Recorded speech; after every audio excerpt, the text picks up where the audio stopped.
not here Mr. Chairman, to decide for my constitutional right. Makinig ka. My out of order is all about your manifestation. Papagsisitahin niyo po ako. Patapusin mo ako. Yes, sir. Huwag ka may bastos. Hindi ako bastos, nagpapaliwanag Patapusin mo ako. ako. Mr. Chairman, move.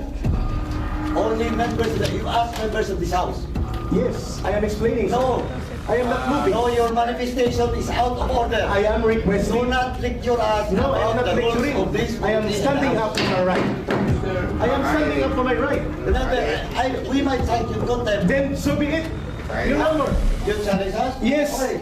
If that will be seen in the nation na walang karapatan ang mga invited guests dito na magpahayag, Your Honor, with due respect to you, I do not believe na ang kongresong ito ay lalabag sa karapatan ng mga mamayan.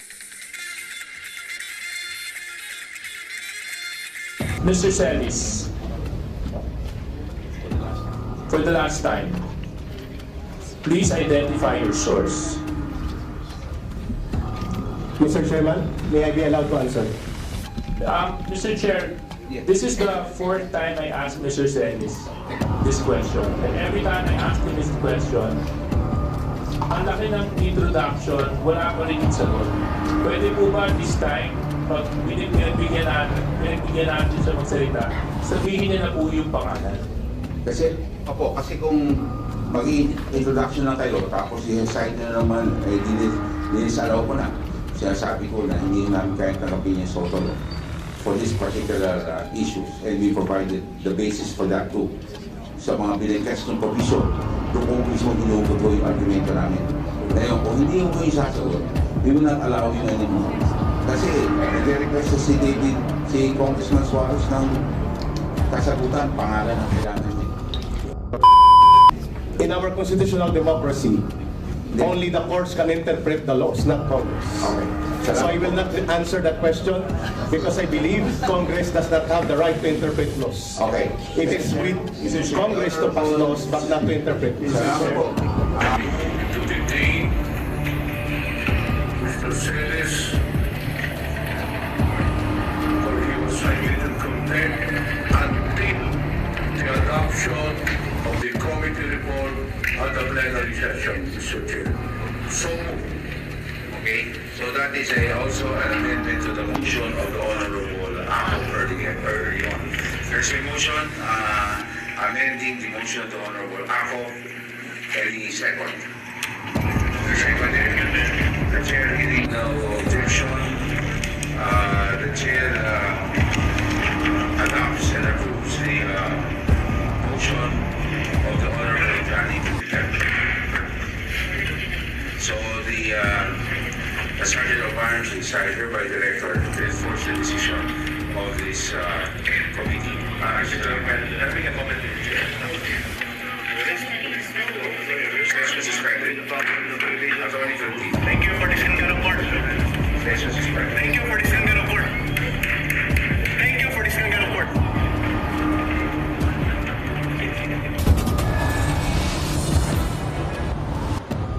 Kay Speaker Martin Romualdez, 1.8 billion ang travel cost niya. Nako. 1.8 billion pesos For how long?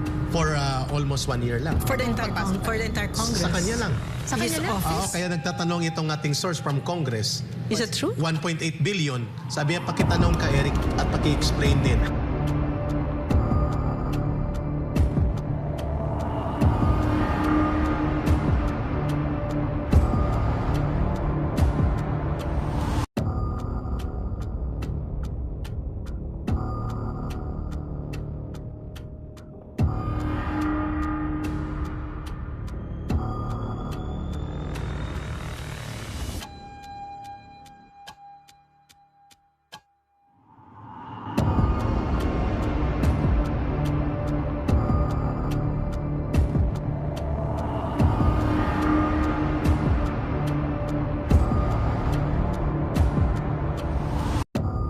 This is section 1 of 11458 as amended without prejudice to his inability or ability under the civil and criminal laws. Any publisher, owner, or duly recognized or accredited journalist, whether reporter, writer, contributor, opinion writer, editor, columnist, manager of media, or other media practitioner involved in the writing, editing, production, and dissemination of news or mass circulation of any print, broadcast, wire service organization, or electronic mass media, including cable TV, television, and its variants, cannot be compelled to reveal the source of any news item,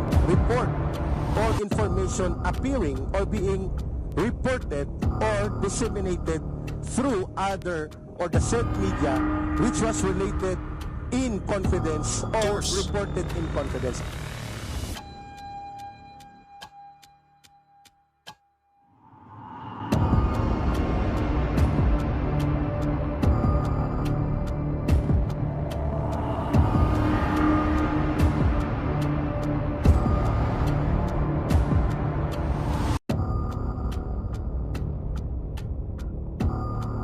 Eric is cited for Mr. contempt. Chairman, may I be recognized? I ask the Sergeant of Arms to please take down Mr. Chair, Honorable Suarez, di po ba? Opo. Hindi man dapat sagutin lang source person or witness yung katanungan. Okay. Tapos siya mag-explain. Source person. Thank you for the reminder, Congressman Tanong, sir.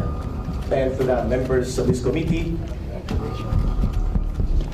I feel, and it is my right to state before this committee and the August Chamber of Congress, that this committee is not above the law.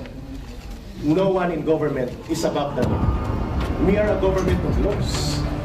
I am protected under the SOTO law. I have the constitutional right. I requested per record that I may be given competent advice and assistance of a legal counsel, and such right is guaranteed by the Constitution. And such right is also stipulated clearly in Section 12 of the governing House rules pertaining to committee hearing and conduct of investigation. And even if I am not in a court trial, the right to seek out counsel advice and assistance from a counsel is a part of principle of due process, a principle guaranteed by the Constitution. And I believe before I answer any further question, may I manifest respectfully and humbly before this committee that all the statements, even after under oath, in the absence of competent legal advice and assistance previously, may be granted to be stricken off the record because I believe my constitutional rights were violated. Point order. Yes. The answer and manifestation of Mr. Ceres is out of order. He is out of order because you cannot dictate in this house and you cannot move. Only members that you ask members of this house. Yes, I am explaining. No, sir. I am not moving. no, your manifestation is out of order. I am requesting. Do not lecture us No, I am about not the rules lecturing. of this. I am standing up for my right. I am standing up for my right. Remember, we might cite you contempt. Then so be it, Your Honor. You challenge us? Yes, Okay. if that will be seen in the nation na walang karapatan ang mga invited guests dito na magpahayag, Your Honor, with due respect to you, I do not believe na ang kongresong ito ay lalabag sa karapatan ng mamamayan. Yes. Mr. Chair. So be it, Your Honor. It's out of order. And what's the position of the chair? I will need, Mr. Chairman, I will not give up my right to free speech and be respected under the Constitution because this August Chamber is obligated by law. Dali na po. Eric. May I explain why Yes, the Honorable Ako is recognized and I understand. Yung sinasabi po ng ating mga ng ating bisita. Pero alam po ninyo, kung ang ginagamit niyo po ay yung hearing nung huli at wala kayong representasyon, hindi po namin kasalanan. Kasalanan po ng mga abogado ng SMNI. Dahil sila mismo on record ang nagsabi na they are here to represent SMNI and not the anchors because dumistansya nga ako sila. Ang sabi nila, hindi po namin trabaho ang bigyan ng representasyon ang angkor. That's why nung humingi po kayo, ang pinalawanan po, hindi po pwede sila magdepensa sa inyo. Dapat po humingi kayo ng iba. Dahil hindi po pwede sila magdepensa because they are on record. Under oath, ang sabi nila, kami abogado ng SMNI at hindi kami abogado ng mga angkor. Klaro po yan, Kyrie. Your Honor, if I may please. You're not allowed. I'm good, yes. I just like to explain why I said him is out of order. Because he manifested that the previous records, it is taken out of records. And as resource person, they are not allowed.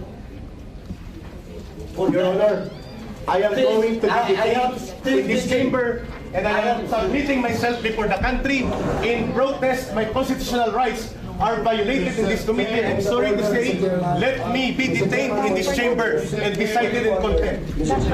I will not participate if my constitutional right will not be guaranteed. You are not here Mr. Chairman, to decide for my constitutional right. let me finish. There's a point of order, the Honorable Let me Fernandez. finish.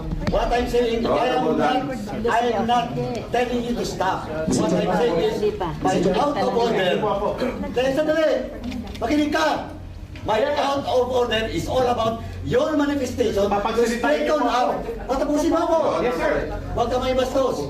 Hindi ako bastos, Patapusin nagpapaliwanag mo ako. ako. Mr. Chairman, I would just like to correct. I am not stopping him to issue statement. What I'm saying is, and what I'm pointing out of order is the manifestation that the previous statement and the previous record should be taken out of order. And another rule is not allowed to do it. Point of order.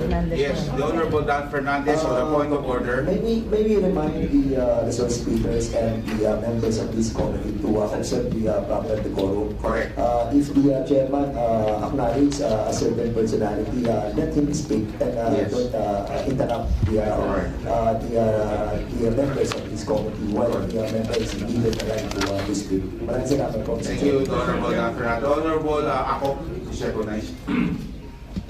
Mr. Seris, please be reminded that in this committee and this house, we have rules to follow. Hindi po ba namin sinusunod yung mga rules? Matanong ko nga po. Yes, sir. I feel that is And I my... would like to remind you that these rules are supposed to be followed by members of this committee and by the witnesses or resource persons to be present. And one of these rules is that before you can speak, you ask permission from the chairman. Kami nga, hindi kami nagsasalita na walang permission yung chairman. You better follow that rule. Otherwise, baka mapilitan akong gawin yung hindi ko dapat gawin. Now, Mr. Celis, for the last time, please identify your source. Mr. Chairman, may I be allowed to answer? Mr. Chair, this is the fourth time I ask Mr. Celis this question. And every time I ask him this question, ang laki ng introduction, wala pa rin yung sagot. Pwede po ba this time, pag pinagbigyan natin siya magsalita, sabihin niya na po yung pangalan? Kasi kung mag-introduction lang kayo, tapos i-cite na naman, dinisalaw ko na. Sinasabi ko na hindi namin kayang tanggapin yung SOTO law for this particular issues. And we provided the basis for that too. Sa mga binigkas ng provision, doon ko mismo hinugot ko yung argumento namin. Ngayon, kung hindi ko yung sasagot, we will not allow you anymore. Kasi nag-request na si Congressman Suarez ng kasagutan, pangalan ang kailangan niya. Mr. Chairman, may I Magbibigay po kayo ng pangalan o hindi? may I request that I be allowed to confirm with my legal counsel, please? O they're right beside you, they can confirm. May I request for at least a Yes. 1-minute conference with him? Please.